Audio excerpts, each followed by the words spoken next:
Salah satu hal menarik yang terjadi di GP Hongaria kemarin adalah keberhasilan George Russell dalam meraih pole position perdananya pada sesi kualifikasi. Hal itu sangat mengejutkan bagi kita yang menonton kemarin, karena duo Ferrari terlihat sangat kuat dan terlihat bisa dengan mudah kunci posisi 1 dan 2. Namun kenyataannya, Russell berhasil mencuri raihan start terdepan pada detik-detik terakhir dan mengacaukan hari Ferrari. Meski ia gagal raih kemenangan saat balapan, tapi kecepatan yang ditampilkan oleh Mercedes sepanjang race relatif kompetitif dan mampu bersaing untuk memperebutkan kemenangan. Duet Lewis Hamilton serta George Russell sukses kunci double podium kedua mereka musim ini dan makin menegaskan kalau Mercedes sudah ada di jalan yang tepat untuk kembali ke performa terbaiknya. Apa faktor-faktor penyebab Mercedes bisa tampil kuat di Hongaria kemarin? Simak videonya sampai habis. Prestasi pole position yang diraih oleh Mercedes pada GP Hongaria bisa dibilang merupakan sebuah anomali yang tidak biasa. Mengapa? Karena Hungaroring sejatinya bukanlah trek yang kuat bagi mobil Mercedes, karena musim ini mereka cukup kesulitan di tipikal sirkuit yang didominasi tikungan lambat hingga medium, serta menuntut kelincahan mobil. Hal itu tergambar jelas pada sesi latihan bebas hari Jumat. Duo Mercedes kesulitan terutama pada sesi FP2. Mereka kesulitan utamanya adalah karena eksperimen yang dilakukan oleh tim untuk mencari settingan terbaik di mobil W13. Selain itu, permasalahan Mercedes juga ada pada simulasi race pace atau simulasi balapan yang sangat buruk. Mereka mencatatkan rata-rata waktu yang terpaut 1 detik lebih lambat ketimbang Ferrari dan bahkan lebih pelan ketimbang McLaren serta Alpine. Jika kami melansir dari artikel analisis yang ditulis oleh Mark Hughes di situs The Race, penyebabnya adalah suhu panas sirkuit pada hari Jumat membuat ban belakang mereka alami overheating. Itu mengakibatkan pembalap Mercedes kesulitan untuk membuat lap yang konsisten karena ban belakang yang alami overheating berdampak ke degradasi yang cukup tinggi. Problem overheat ban belakang ini sebenarnya tidak biasa di mobil Mercedes karena umumnya karakter W13 adalah dia membutuhkan waktu lama untuk memanaskan ban depan. Karena masalah suhu yang tidak terkendali, Mercedes kemudian kembali melakukan eksperimen supaya bisa lebih mengatur temperatur di ban belakang mereka. Eksperimen itu berupa mengubah settingan mobil supaya menjadi lebih understeer, yang nantinya bisa diseimbangkan dengan downforce belakang yang besar dan bisa menjaga suhu ban di area tersebut supaya tidak overheat.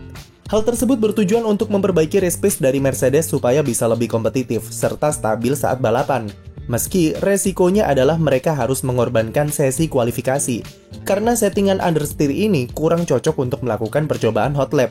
Jadi, secara logika, Mercedes seharusnya kesulitan ketika kualifikasi dan tidak punya kecepatan untuk bersaing untuk start di depan.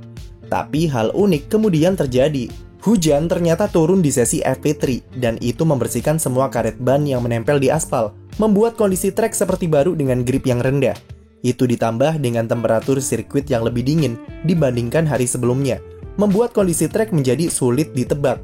Kombinasi dari dua hal tersebut ternyata malah menguntungkan Mercedes dengan perubahan settingan mobilnya. Setup understeer rupanya bisa memudahkan Russell serta Hamilton untuk memanaskan ban depan mereka saat kualifikasi, sesuatu yang juga menjadi kelemahan Mercedes sepanjang musim ini. Hal tersebut otomatis sangat membantu Mercedes dalam menangani kondisi trek yang suhu aspalnya relatif dingin. Sebaliknya, Ferrari yang diunggulkan di Hongaria dengan performa superiornya di hari Jumat justru keteteran saat kualifikasi karena perubahan kondisi trek tersebut. Ferrari kesulitan dalam mengoptimalkan suhu ban yang berakibat ke mobilnya yang alami understeer di tikungan. Padahal seharusnya mereka unggul telak dengan karakter sirkuit yang cocok dengan mobil F175. Tapi dengan masalah understeer karena perubahan kondisi trek, hal itu sangat merugikan Ferrari saat kualifikasi. Bahkan Ferrari sebenarnya bukan cuma kalah dari Mercedes, tapi mereka juga kalah dari Red Bull, serta keunggulan mereka terpangkas secara signifikan dari tim-tim papan tengah. Andai saja Max Verstappen tidak lakukan kesalahan di awal sesi Q3 dan masalah mesin di percobaan terakhirnya, kami cukup yakin kalau Verstappen akan mencuri pole position dengan gap yang cukup besar dari Ferrari. Itu karena Red Bull sendiri juga diuntungkan dengan perubahan kondisi serta suhu di sirkuit yang membuat mobil RB18 lebih kompetitif di Hungaroring. Jika kita lihat grafis yang dilansir dari akun Twitter Project F1 ini, bisa kita amati kalau Carlos Sainz alami understeer di tikungan sektor pertama dan kedua. Itu menyebabkan Sainz tidak mendapat traksi yang bagus saat keluar tikungan dan ia kehilangan waktu dari Russell.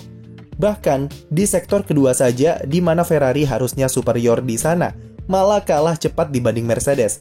Waktu Sainz mulai sedikit membaik di sektor ketiga, di mana Ferrari mulai mendapat suhu ban yang optimal di sana. Tapi itu tidak cukup untuk menghentikan raihan pole position George Russell di kualifikasi. Carlos Sainz mengatakan kalau Ferrari kehilangan banyak keunggulannya di Hungaroring karena kondisi trek yang berbeda. Bahkan di sesi Q1 dan Q2, ia mengaku tidak merasa kompetitif seperti sirkuit-sirkuit lainnya. Charles Leclerc juga sependapat kalau kondisi trek menyebabkan ban miliknya tidak bekerja sesuai harapan dan membuatnya tidak bisa memaksimalkan kualifikasi. Ferrari tidak mampu mengetahui masalah yang mereka alami di kualifikasi, yang kemudian itu berlanjut ketika balapan keesokan harinya, di mana Ferrari bisa dibilang kurang optimal secara kecepatan. Sementara bagi Mercedes, amburadulnya Ferrari tentu jadi berkah bagi mereka dengan prestasi pole position yang diraih Russell dan double podium saat balapan. Dan karena saking banyaknya eksperimen yang mereka buat, Mercedes sendiri sampai tidak mengerti bagaimana bisa mereka meraih pole position.